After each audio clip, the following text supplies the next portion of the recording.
bienvenidos nuevamente al canal. En este vídeo les acercamos información urgente y clave de ANSES, junto a nuestra especialista en temas previsionales, la periodista Clara Salguero, acompañada por 3 reconocidos expertos en seguridad social. A lo largo del programa vamos a analizar las últimas novedades oficiales, explicar qué cambia, a quiénes impacta y de qué manera estas medidas pueden afectar directamente a jubilados, pensionados y beneficiarios de asignaciones. El objetivo es brindar información clara, precisa y confiable, para que cada persona pueda comprender su situación y tomar decisiones informadas sobre sus ingresos y derechos. Como en cada edición, también se responderán las consultas más frecuentes que llegan desde la comunidad, porque sabemos que detrás de cada duda hay una preocupación concreta. Por eso, los invitamos a quedarse hasta el final del programa para no perderse ningún detalle importante. Además, si todavía no lo hicieron, los animamos a suscribirse al canal, ya que es totalmente gratuito y nos ayuda a seguir creciendo y generando contenido útil. Ahora sí, comenzamos con el análisis de los temas del día, que vienen cargados de datos relevantes para este 2026. El primer tema central es la inflación del mes de diciembre, cuyo dato fue publicado oficialmente por el INDEC y alcanzó el 2,84%. Este número es especialmente importante porque a partir de él se definen múltiples variables económicas y previsionales. No solo impacta en las jubilaciones, pensiones y asignaciones, sino también en el impuesto a las ganancias, los aportes de trabajadores autónomos y monotributistas, y los límites de facturación.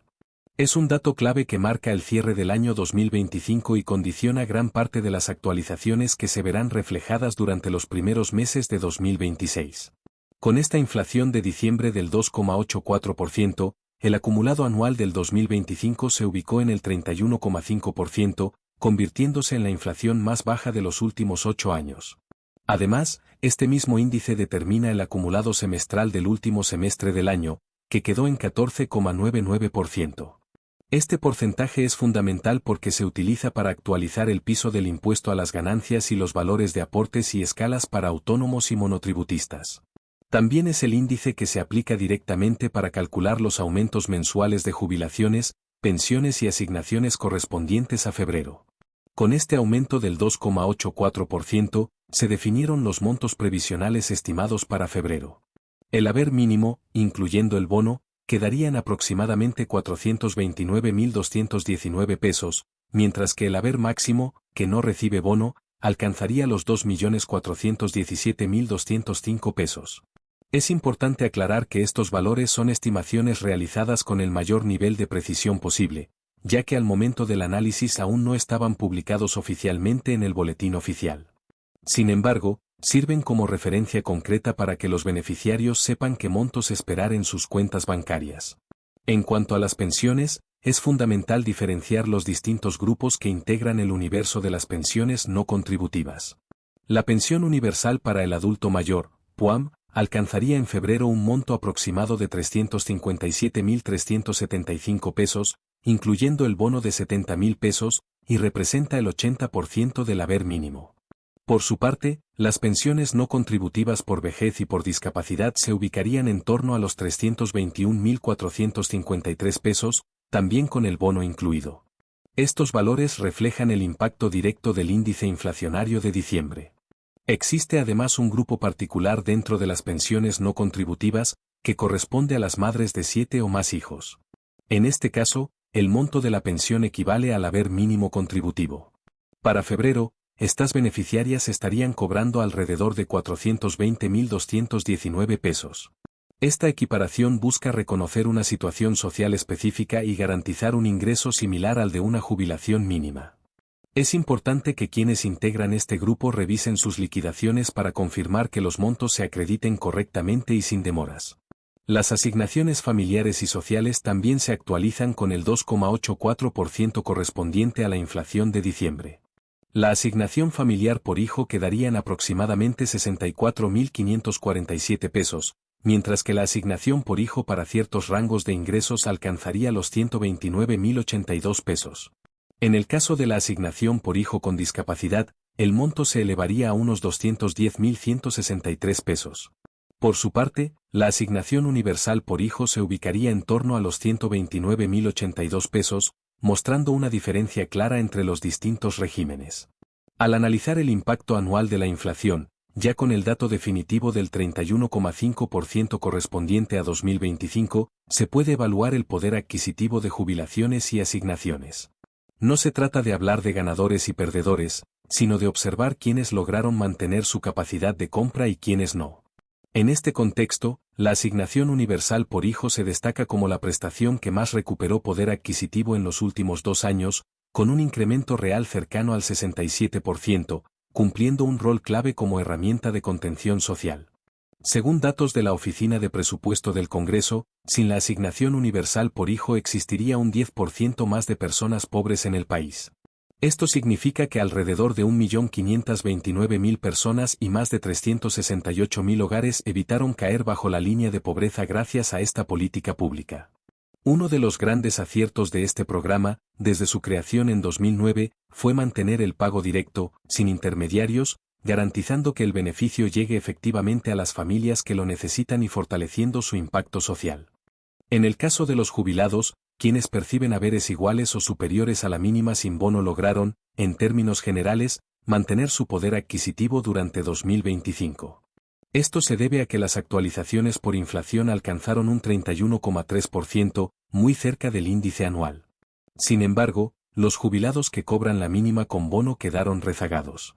Sus ingresos crecieron un 24,7% frente a una inflación del 31,5%, lo que implica una pérdida real de aproximadamente 5 puntos porcentuales en el año.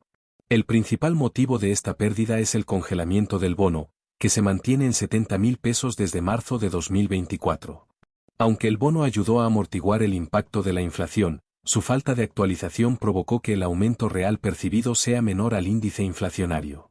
En febrero, por ejemplo, la actualización nominal es del 2,84%, pero el incremento efectivo en el bolsillo de quienes cobran la mínima con bono será de alrededor del 2,37%, profundizando la brecha frente al costo de vida. Otro dato relevante es que de los aproximadamente 7,5 millones de jubilados y pensionados nacionales, unos 4,5 millones cobran la mínima o menos. Esto significa que la mayoría del sistema previsional quedó por debajo de la inflación durante 2025. Si el bono se hubiera actualizado según la inflación acumulada, hoy debería rondar los 181.000 pesos. En ese escenario, la jubilación mínima sería unos 110.000 pesos más alta. Este congelamiento explica gran parte de la pérdida de poder adquisitivo observada. Un segundo tema clave es la publicación oficial de los cronogramas de pago para todo el año 2026, establecidos mediante la Resolución 349.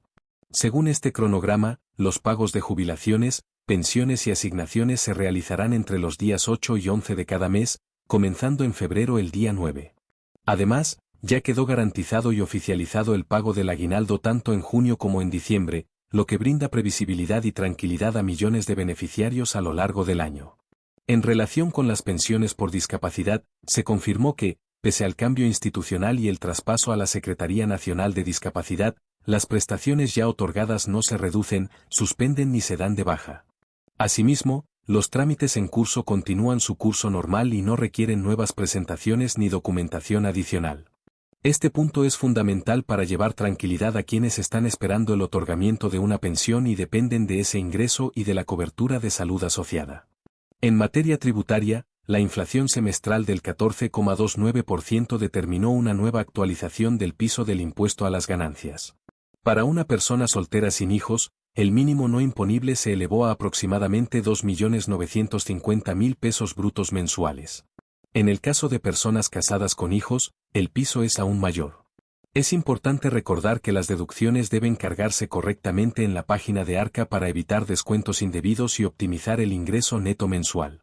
También se actualizaron los topes y deducciones permitidas, incluyendo empleo doméstico, seguros de vida, seguros de retiro y alquileres, siempre que se cuente con la documentación correspondiente. Los jubilados y pensionados tributan ganancias a partir de ingresos equivalentes a 8 haberes mínimos, cifra que se actualiza semestralmente. En paralelo, el monotributo se incrementó un 14,29%, ajustando escalas, aportes mensuales y topes de facturación, lo que impacta directamente en pequeños contribuyentes y trabajadores independientes. Por último, se abordó la reforma laboral, que genera un intenso debate. Entre los puntos más discutidos se encuentran el Fondo de Asistencia Laboral, la reducción de contribuciones patronales, los cambios en indemnizaciones, la ampliación de servicios esenciales y los incentivos para la formalización del empleo. El objetivo oficial es reducir la informalidad, que afecta a más del 40% de los trabajadores, especialmente a los jóvenes. La idea central es generar mejores condiciones para la creación de empleo formal y sostenible en el mediano plazo.